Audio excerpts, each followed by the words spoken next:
Joining me now from New York City, author of the new book, Liberal Privilege, Joe Biden and the Democrats' Defense of the Indefensible, and son to President Donald Trump. It's Donald Trump Jr. Thank you so much for being here. You, Stephanie, how's everything? Fabulous, and congratulations on your new book. I hear it's doing pretty well.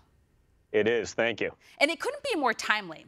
We talk about liberal privilege and we talk about white privilege. That is what the Democrats talk about all the time. I think that's a myth, obviously. But there is something known as liberal privilege, and we see examples of it every single day.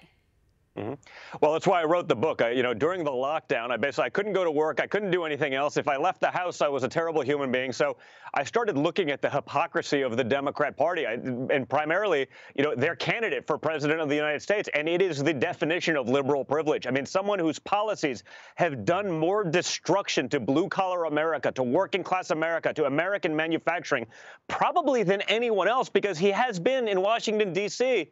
for 50 years, Stephanie. Now he's going to magically start doing something for the American people. It took him a half a century to get rolling. So when Joe Biden got his first elected office, I was -8.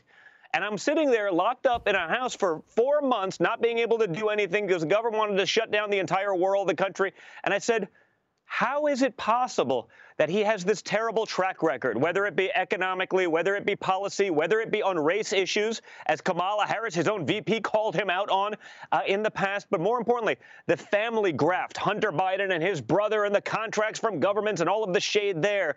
How about the health? The 2 brain aneurysms. He had explosions in his brain that required serious brain surgery, almost killed him. When he doesn't remember where he is now 50% of the time, obviously that has nothing to do with it, right? The media won't even discuss these issues. The guy, it seems like every time he answers 2 or 3 questions that are softball from the press, he has to go into hiding for 3 days to recover. How can you run the country if you're not capable of walking on? You saw, he gets escorted off of these platforms. People have to stick an arm out for him. And the media is pretending as though none of these things are issues. They shouldn't be at play. If it was Donald Trump, they would be the biggest stories in the world, each and individually and respectively they would be.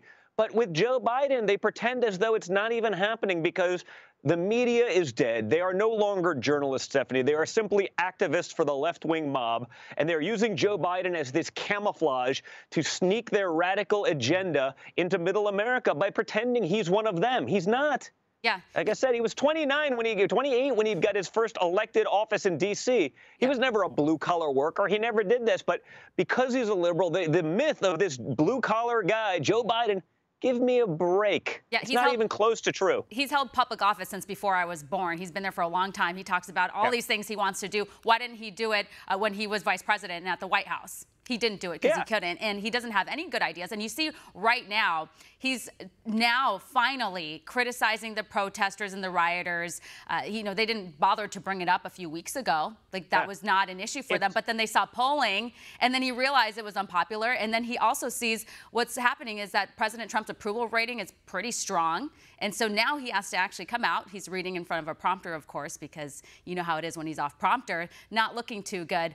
But you certainly not so good on prompter either. You certainly he can't even get that right. You're 100% right. It wasn't that they talked about these issues. They had 90 days to address the rioting. We've been talking about it for 90 days more. Yeah. They didn't mention it once at the DNC, and that I Hate America Zoom call for a week. That was the DNC. Not one person mentioned rioting, looting. It's the first time in modern history where it's okay to riot, to loot, to commit arson, but it's not okay to open your business to feed your family.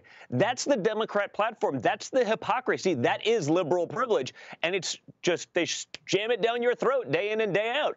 So, Joe Biden is not capable of fixing anything. Joe Biden's going to fix racial issues. Why didn't he do it? It's not like he wasn't the vice president under the first African-American president. Why didn't he do it then? Why didn't he do prison reform, opportunity zones? He could have done the first step back. He didn't even try, because guess what? If you're a Democrat, you want those problems to exist. You campaign on those problems. You go into those communities every 4 years and you make them promises that you have no intention on delivering. You need that victim mentality to continue, because that's what the left offers. They only offer if you're a victim, if you need big government. That's why they don't care if you burn down your business that's been there for 40 years. You know what? If you can't rebuild it, tough luck. Don't worry. Come get on the government dole. We're going to take care of you forever. You're going to be dependent on us for life. And they secure future voters. That is their plan, and that will lead to the destruction of America. Want to see more videos like this? Click on the link below and subscribe to One America News on YouTube. And call your cable provider and kindly demand that One America News is added to your lineup. Call and subscribe today.